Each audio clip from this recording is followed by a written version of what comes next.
mulia, kasih-Mu besar Tuhan. Kau pulihkan hidupku,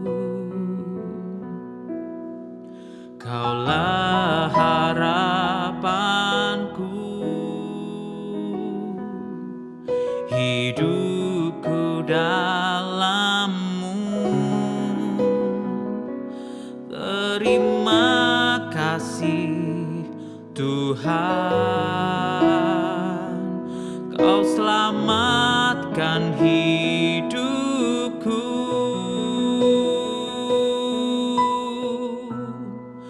Dengan apa kan ku balas segala kebaikan-Mu? Segenap hatiku menyembah-Mu, Yesus. Ku bersyukur padamu selamanya.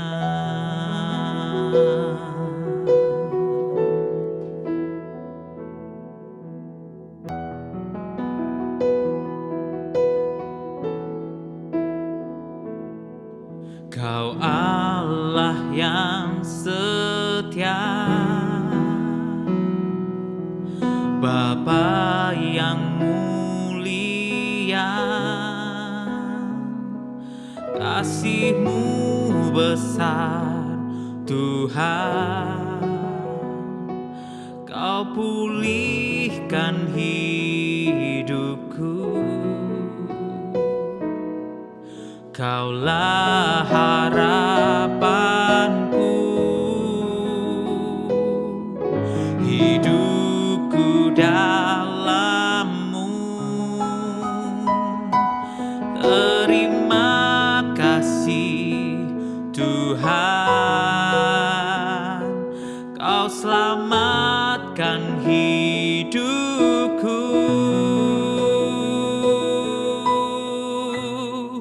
Dengan apa kan ku balas segala kebaikan-Mu?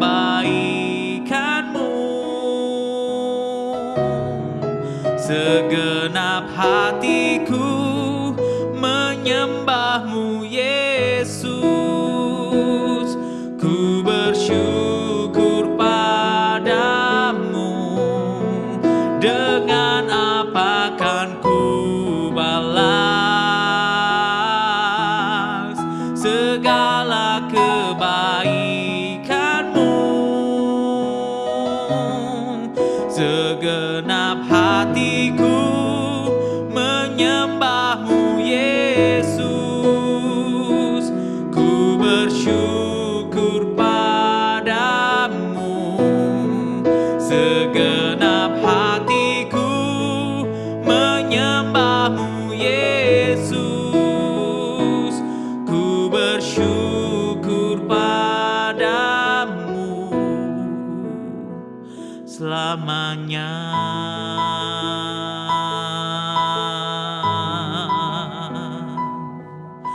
Selamanya.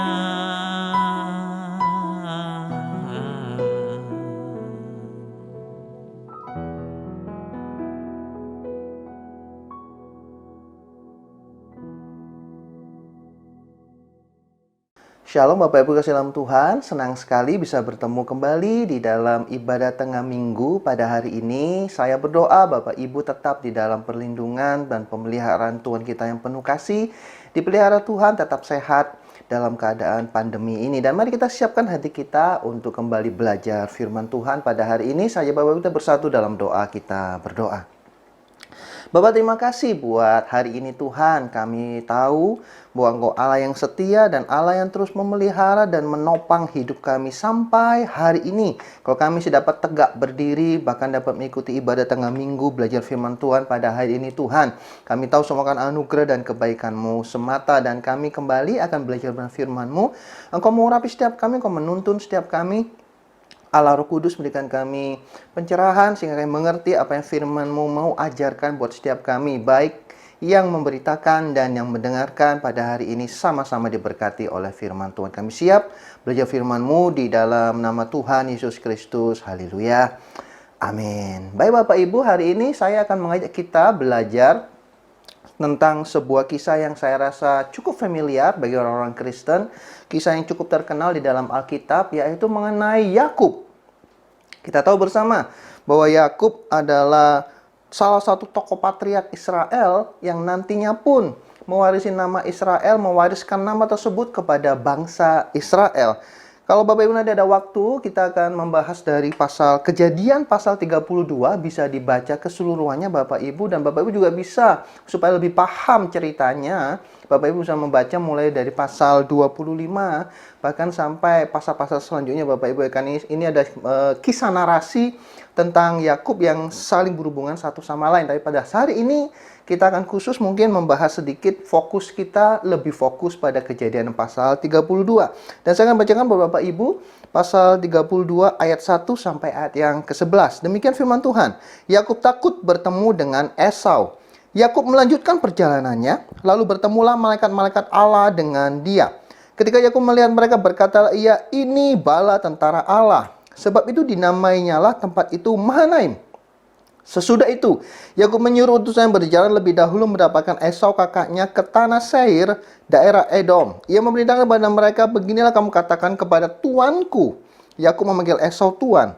Kepada Esau, beginilah kata hambamu Yakub.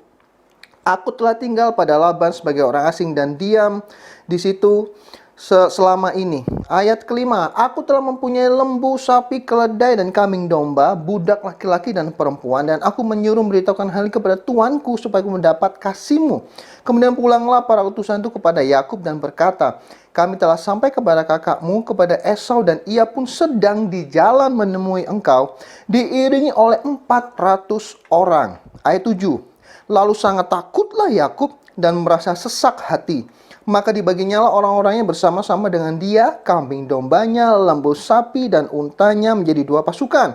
Sebab pikirnya, jika Esau datang menyerang pasukan yang satu sehingga terpukul kalah, maka pasukan yang tinggal akan terluput. Ayat 9, kemudian berkatalah Yakub, ya Allah nenekku Abraham dan Allah ayahku Ishak, ya Tuhan yang telah berfirman kepadaku, pulanglah ke negerimu serta kepada sanak saudaramu, dan aku akan berbuat baik kepadamu.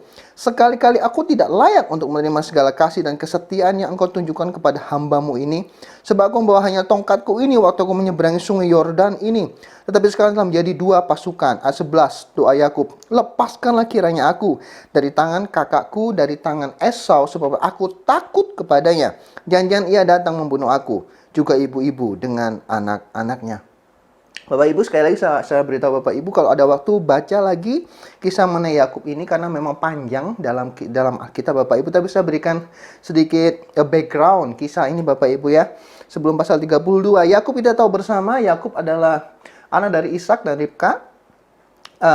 Dia dinamai Yakub karena waktu dia lahir memegang tumit dari Esau kakaknya. Arti dari kata Yakub seringkali diartikan sebagai penipu, karena dia menipu Esau, yaitu menipu hak kesulungan dengan sup kacang merah dalam Kejadian 25 ayat 29 sampai 34. Bahkan dia menipu bapaknya sendiri, Ishak, yaitu ketika dia menerima berkat anak sulung yang harusnya diterima oleh Esau. Dia menipu bapaknya, dia menerima berkat itu dengan tipuan. Dalam Kejadian 27 ayat 11 sampai 30. Setelah itu kita tahu bersama, Yakub lari ke rumah Laban. Dia bertemu dengan Laban, saudara Ribka, ibunya, dan di sana dia bekerja 14 tahun, ditipu oleh Laban, pamannya sendiri, untuk mendapatkan istrinya Rahel. Dan kemudian Yakub tinggal di sana kurang lebih 20 tahun Bapak Ibu, tapi di sana pun Tuhan memberkati Yakub. Dan akhirnya Yakub berselisih dengan Laban, dan mereka Yakub dan keluarganya dikejar oleh Laban. Dan akhirnya dalam Kejadian 31 ayat 43 sampai 55, Laban dan Yakub membuat kesepakatan damai di antara mereka sehingga Yakub dapat meneruskan perjalanannya. Nah, di pasal 32 yang baru kita baca tadi, Yakub harus menghadapi Esau dan kesalahan yang sudah dilakukan di masa lalunya. Baik Bapak Ibu, Yakub takut. Pesan ini sudah jelas sekali dari apa yang kita baca tadi, bahwa dalam Kejadian pasal 32 ini, Yakub sangat ketakutan ketika dia tahu dia akan bertemu dengan Esau. Pasal 32 ayat 6 dikatakan tadi, kemudian pulanglah para utusan itu kepada Yakub dan berkata, kami telah sampai kepada kakakmu, kepada Esau, dan ia pun sedang di jalan menemui engkau diiringi oleh 400 orang. Lalu sangat takutlah Yakub dan merasa sesak hati. Maka dibaginya orang-orangnya bersama-sama dengan dia, kambing dombanya, lembu sapi, dan untanya menjadi 2 pasukan. Sebab pikirnya jika Esau datang menyerang pasukan yang satu sehingga terpukul kalah, maka pasukan yang tinggal akan terluput. Dan kalau kita baca pada ayat ke-11, doa Yakub sekali lagi, lepaskanlah kiranya aku dari tanganku, dari tangan Esau. Sebab aku takut kepadanya, jangan-jangan ia datang membunuh aku, juga ibu-ibu dengan anak-anaknya. Yakub ketakutan.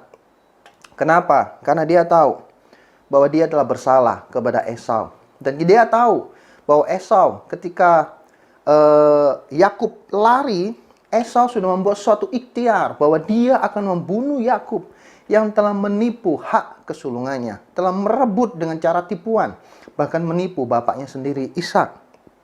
Nah, ada catatannya saya mau beritahu pada Bapak Ibu. Perhatikan baik-baik Bapak Ibu, ketika Yakub keluar dari rumah Laban, kembali ke tanah Kanaan, seperti yang kita baca tadi, sesungguhnya Tuhanlah yang memerintahkan Yakub untuk kembali ke Kanaan.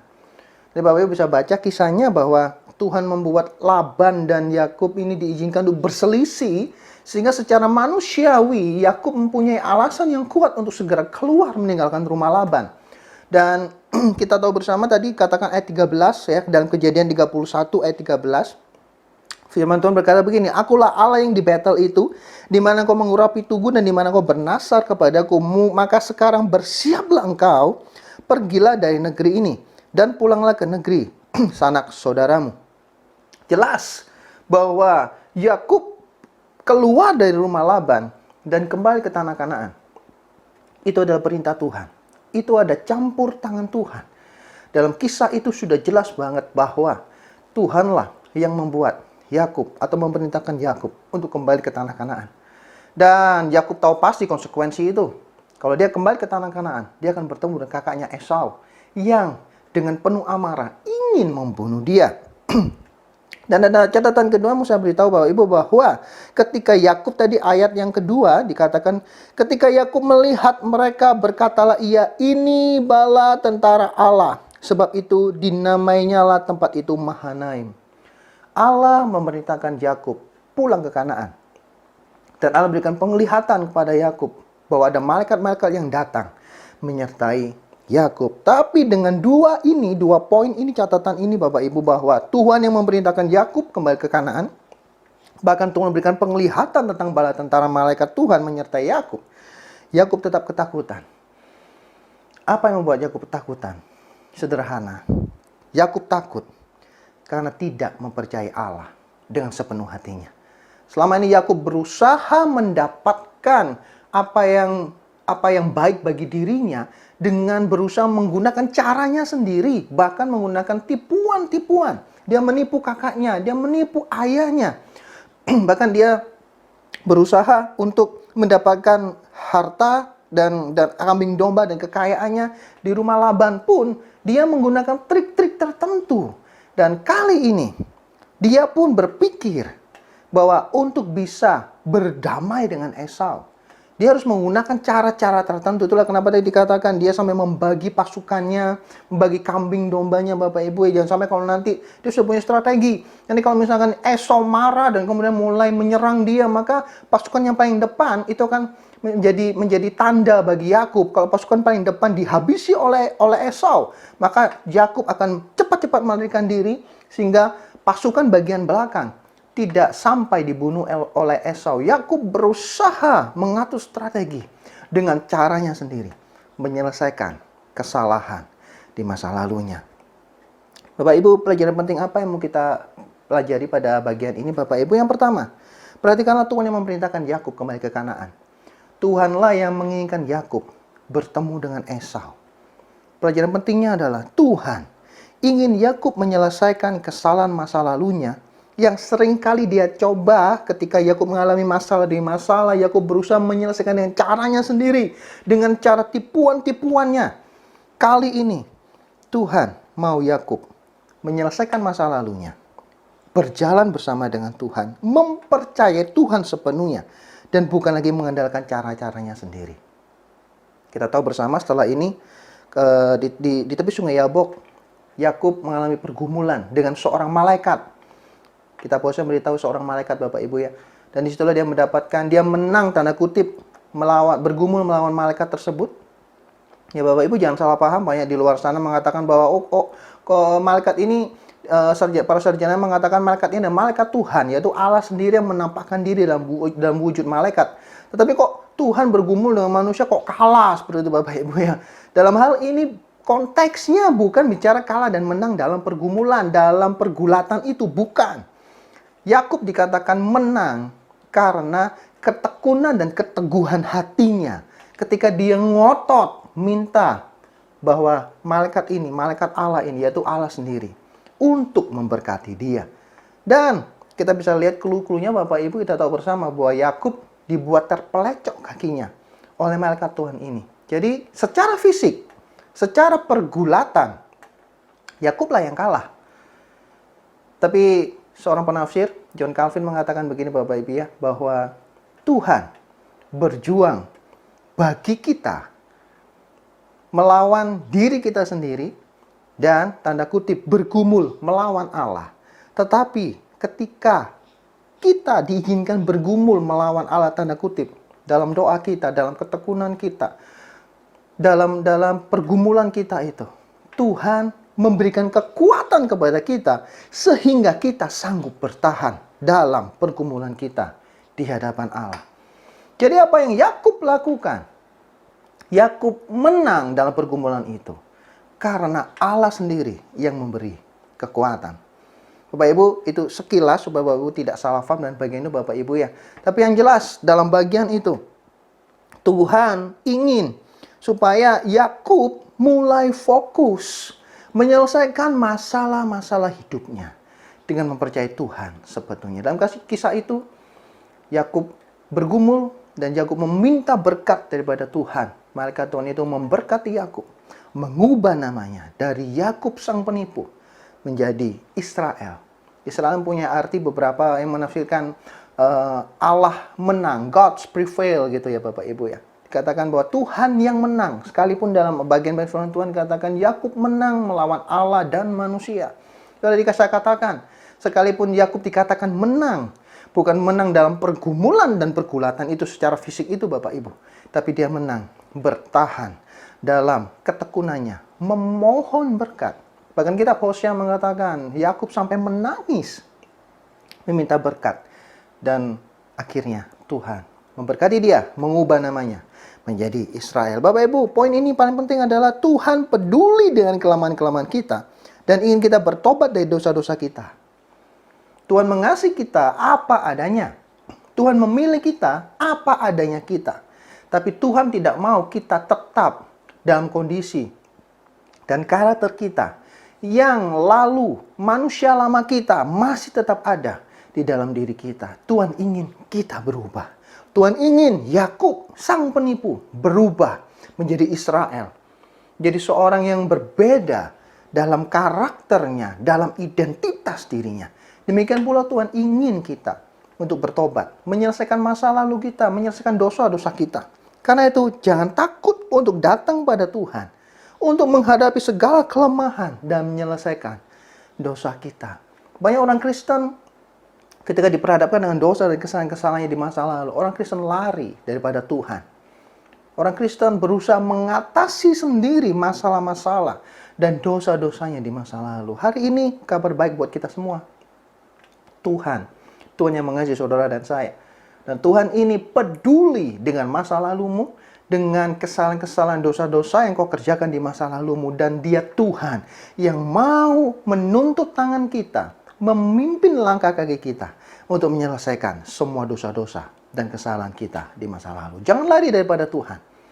Mari datang kepada Tuhan. Justru seperti Yakub, kita perlu berkat Tuhan, kita perlu pertolongan Tuhan untuk bisa mengubah hidup kita. Karena tidak ada seorang pun bisa mengubah hatinya sendiri. Hanya Allah Roh Kudus yang bisa mengubah hidup dan karakter kita. Itu poin pelajaran pertama Bapak Ibu. Poin pelajaran kedua. Perhatikanlah bahwa sekalipun Yakub sudah melakukan dosa-dosa seperti itu, bahkan itu dikerjakan oleh Yakub sebelum Yakub lari ke Laban, sebelum Allah menampakkan dirinya di Betel, Bapak Ibu yang dibaca sendiri kisahnya. Perhatikanlah bahwa kasih setia Tuhan melampaui dosa dan kesalahan yang Yakub lakukan. Perhatikan baik-baik. Dalam Kejadian 31 ayat 13, Tuhan berkata, "Akulah Allah yang di Betel itu, di mana engkau mengurapi tugu dan di mana engkau bernasar kepadaku. Maka sekarang bersiaplah engkau, pergilah dari negeri ini dan pulanglah ke negeri sanak saudaramu." Perhatikan Bapak Ibu. Yakub seorang penipu. Dan Yakub masih bergumul dengan sifat penipunya itu. Tapi Tuhan adalah Tuhan yang tetap berfirman, memberikan petunjuk dan arahan kepada Yakub.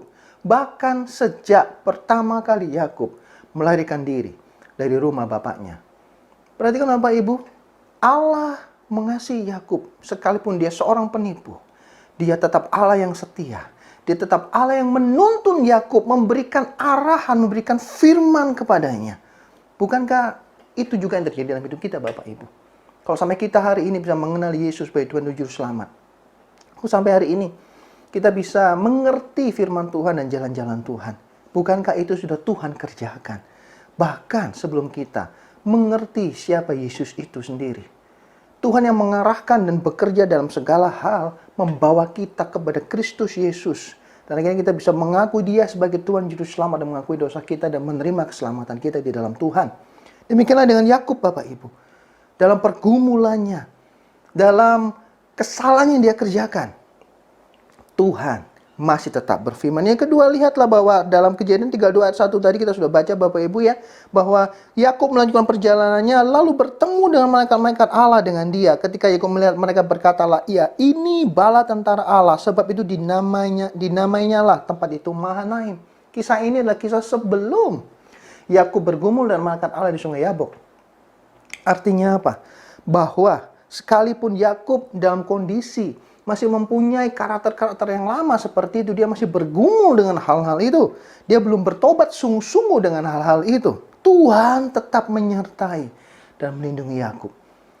Bapak Ibu, jangan salah paham dengan bagian kedua ini. Saya tidak berkata bahwa Tuhan mengizinkan kita terus dalam dosa. Saya tidak mengatakan bahwa Tuhan setuju dengan kesalahan-kesalahan, kelemahan-kelemahan Yakub, seorang penipu. Tapi yang mau saya katakan adalah, sekalipun Yakub seorang penipu, sekalipun kita adalah orang-orang berdosa, tapi kasih setia Tuhan melampaui dosa dan kesalahan yang kita lakukan. Dia akan tetap berfirman dan menuntun Bapak Ibu. Asal engkau terus datang kepada Tuhan, terus mencari wajahnya, meminta berkat dan pertolongan daripada Dia. Dia akan terus berfirman, memberikan petunjuk bagi Bapak Ibu dan saya untuk keluar dari setiap kesalahan dan dosa yang kita kerjakan. Dan ingatlah, Dia Yesus yang sudah mati bagi Bapak Ibu dan saya. Dia Allah Immanuel yang terus menyertai Bapak Ibu dan saya. Sama seperti Allah menyertai melindungi Yakub. Dia menampakkan pasukan malaikatnya ketika Yakub ketakutan bertemu dengan Esau. Allah menampakkan pasukan malaikatnya, memberi kekuatan kepada Yakub. Pesan yang sangat kuat bagi Yakub bahwa Allah akan terus menyertai dan melindungi Yakub. Pelajaran yang ketiga Bapak Ibu. Bapak Ibu kalau perhatikan kisah Yakub dan Esau, bahwa ketika Yakub menipu bapaknya, Ishak, sehingga Ishak memberkati Yakub. Berkat yang harusnya diberikan kepada Esau. Yakub menerima berkat itu daripada Ishak. Ishak memberkati Yakub dengan berkat anak sulung. Dan kemudian Esau datang pada Yakub. Maksud saya datang kepada Ishak. Dan ketika meminta berkat, Ishak berkata bahwa tidak ada lagi berkat bagi Esau. Saya bacakan dari Kejadian pasal 27 ayat 38 Bapak Ibu. Kata Esau kepada ayahnya, "Hanya berkat yang satu itukah ada padamu ya Bapa? Berkatilah aku ini juga ya Bapa." Dan dengan suara keras menangislah Esau. Lalu Ishak ayahnya menjawabnya, "Sesungguhnya tempat kediamanmu akan jauh dari tanah-tanah gemuk di bumi dan jauh dari embun dari langit di atas." Ini bicara tentang susah dan beratnya hidup Esau Bapak Ibu. Perhatikan ayat 40, "Engkau akan hidup dari pedangmu dan engkau akan menjadi hamba adikmu. Tetapi akan terjadi kelak, apabila engkau berusaha sungguh-sungguh, maka engkau melemparkan kuk itu dari tengkukmu. Ayat Kejadian 27 ayat 41, saya bacakan buat Bapak Ibu. Esau menaruh dendam kepada Yakub karena berkat yang telah diberikan oleh ayahnya kepadanya, lalu berkata kepada dirinya sendiri, hari-hari berkabung karena kematian ayahku itu tidak akan lama lagi. Pada waktu itulah Yakub, adikku, akan kubunuh. Bapak Ibu, apa yang Tuhan kerjakan kepada Yakub? Tuhan tidak hanya bekerja di dalam hidup Yakub, tapi Tuhan juga bekerja mempersiapkan segala sesuatunya yang berhubungan dengan Esau. Perhatikan Bapak Ibu, tadi kita lihat bahwa Yakub mencuri berkat dari Esau, sehingga Esau tidak mendapatkan berkat dari bapaknya. Bahkan dikatakan Esau akan menghadapi masa-masa yang sukar. Tanah yang dimiliki yang jauh dari embun, Bapak Ibu. Itu bicara dia harus sulit sekali dalam mendapatkan berkat. Bahkan dia dikatakan harus hidup dari pedangnya. Itulah kenapa Esau sangat marah dan benci kepada Yakub, bahkan berikhtiar, berjanji akan membunuh Yakub karena dia sakit hati kepada Yakub. Tapi perhatikan Kejadian 33 ayat 4. Kisah setelah Kejadian pasal 32. Tetapi Esau berlari mendapatkan dia, didekapnya dia, dipeluk lehernya, dan diciumnya dia. Lalu bertangis-tangisanlah mereka. Wow. Seorang yang penuh dengan kepahitan, sakit hati, kebencian, ingin membunuh Yakub. Tuhan sanggup ubah hatinya untuk bisa mengampuni Yakub. Dan yang menarik Bapak Ibu, ayat pasal 33 ayat 8. Ketika Yakub memberikan persembahan-persembahannya, tadi membagi pasukannya Bapak Ibu, ya tujuannya untuk menyuap Esau Bapak Ibu. Ketika Esau melihat pasukan itu, melihat persembahan itu, kambing, domba, lembu, dan sebagainya, berkatalah Esau dalam ayat Kejadian 33 ayat 8. Berkatalah Esau, apakah maksudmu dengan seluruh pasukan yang telah bertemu dengan aku tadi? Jawabnya, untuk mendapat kasih Tuanku. Ayat 9 perhatikan. Tetapi kata Esau, aku mempunyai banyak adikku, peganglah apa yang ada padamu. Perhatikan Bapak Ibu. Yakub berdoa, meminta kepada Tuhan di sungai Yabok itu, supaya Esau diperdamaikan dengan dia. Tetapi sesuai dengan apa yang kita baca, Esau tidak mendapatkan berkat daripada Ishak, sehingga dia harus hidup di dalam pergumulan yang keras, dalam perjuangan hidup yang keras, bahkan dia harus hidup dengan pedang. Artinya dia harus berperang untuk mendapatkan berkat tersebut. Dan kalau kita lihat tadi, di detik Esau bertemu dengan Yakub, Esau bukan lagi orang yang hidup dalam kesulitan.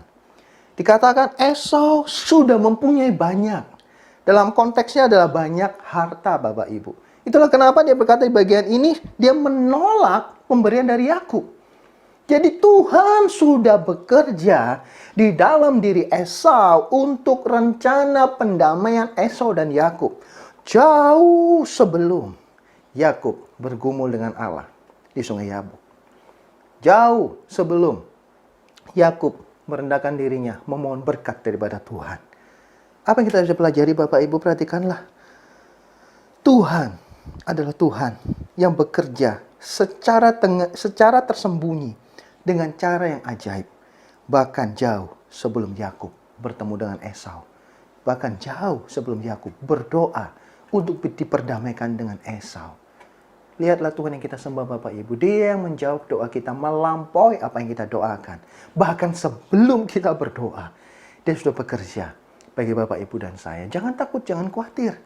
Allah yang kita sembah, Allah yang bekerja dari segala aspek untuk mendatangkan kebaikan dalam hidup kita. Bahkan yang belum kita doakan, Tuhan sudah kerjakan bagi Bapak Ibu dan saya. Dan yang terakhir Bapak Ibu, poin yang keempat.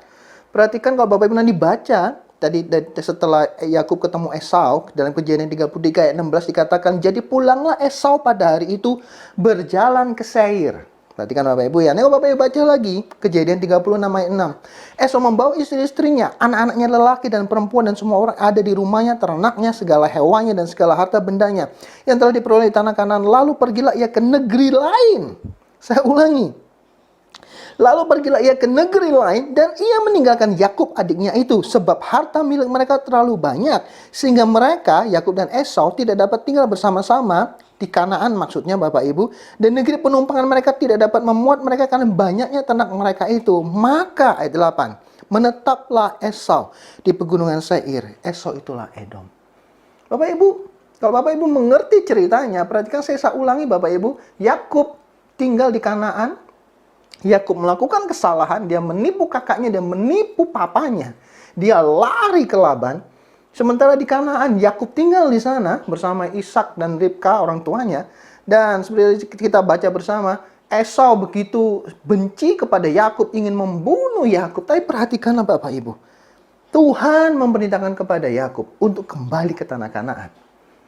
Dan Tuhan bukan saja membuat hati Esau bisa lembut dan mengampuni Yakub, tapi Tuhan yang memerintahkan Yakub kembali ke tanah Kanaan. Tuhan juga bekerja sekali lagi dalam diri Esau, sehingga entah bagaimana. Banyak beberapa nafsir mengatakan Esau menggenapi berkat atau doa dari Ishak ya, yang tadi waktu meminta berkat daripada Ishak itu. Dikatakan bahwa Esau akan hidup karena pedang. Dan somehow, some way Bapak Ibu, Esau bisa dengan rela hati meninggalkan Kanaan. Dan berpindah ke tanah Seir. Sehingga Yakub di tanah Kanaan sendirian Bapak Ibu. Tidak terjadi konflik lagi dengan Esau. Tidak terjadi perebutan lagi mengenai hak berkat-berkat yang diwarisi oleh bapaknya Bapak Ibu. Perhatikan di sini bahwa apa yang mau saya sampaikan adalah Tuhan sungguh-sungguh menepati janjinya kepada Yakub. Tuhan membuat Esau keluar dari tanah Kanaan dan berpindah ke Seir. Sekali lagi, tidaklah mudah untuk mengubah hati seseorang. Tapi sekali lagi di sini Tuhan memberitahu kita. Tuhan sungguh-sungguh berjanji kepada Yakub, memerintahkan Yakub kembali ke tanah Kanaan. Dan Tuhan mempersiapkan segala sesuatunya, termasuk memindahkan Esau dari tanah Kanaan ke Seir. 4 renungan singkat hari ini Bapak Ibu. Yang pertama, jangan takut datang pada Tuhan untuk menghadapi kelemahan dan menyelesaikan dosa kita. Justru untuk menghadapi kelemahan dan dosa kita, kita perlu datang kepada Tuhan. Kedua, kasih setia Tuhan melampaui dosa dan kesalahan yang kita lakukan. Dia akan terus menuntun, dia akan menyertai kita kemanapun kita berada. Kemanapun kita pergi, dia tetap ada di sana. Yakinlah akan penyertaan Tuhan ini. Andalkan dia setiap saat. 3, Tuhan bekerja secara tersembunyi dengan cara yang ajaib. Bahkan jauh sebelum kita berdoa. Dan dia menjawab doa kita jauh melampaui apa yang bisa kita doakan. Seperti Tuhan mengubah hati Esau. Itu bukan sesuatu yang mudah Bapak Ibu. Dia mengerjakan sesuatu di dalam diri Yakub. Tetapi Tuhan juga mengerjakan sesuatu di dalam diri Esau. Sehingga tepat pada waktunya Esau dan Yakub bertemu. Esau sudah mengampuni Yakub. Dan yang terakhir, Tuhan setia menepati janjinya. Perhatikanlah Tuhan memberitakan Yakub kembali ke Kanaan. Tapi di saat yang sama, yang tidak pernah dipikirkan oleh Yakub, Tuhan bekerja dalam hati Esau.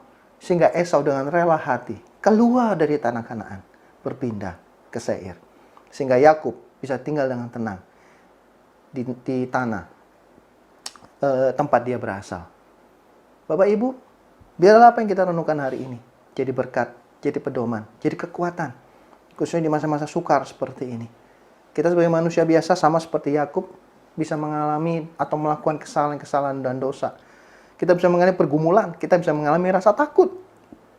Tapi ingatlah apa yang kita pelajari pada hari ini.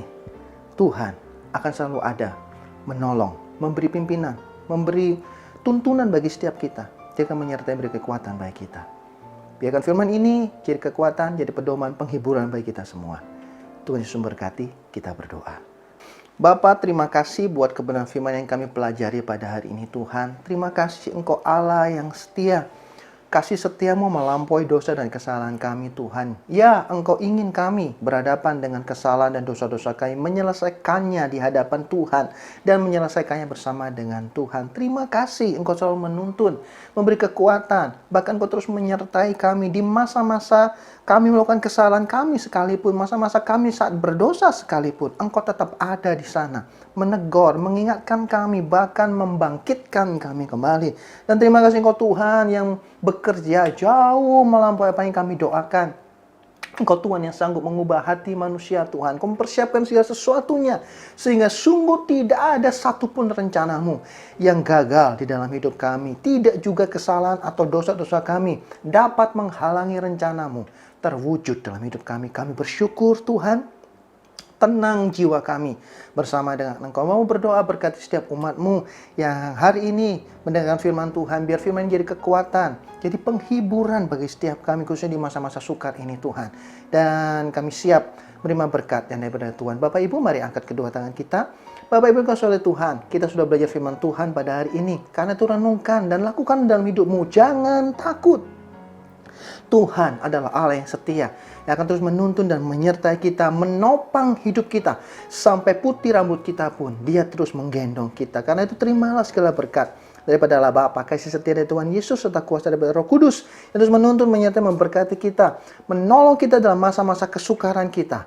Mulai hari ini, sampai Maranatha, bahkan sampai selama-lamanya. Di dalam nama Tuhan Yesus Kristus yang percaya berkati Tuhan, bersama-sama kita katakan, amin. Tuhan Yesus memberkati.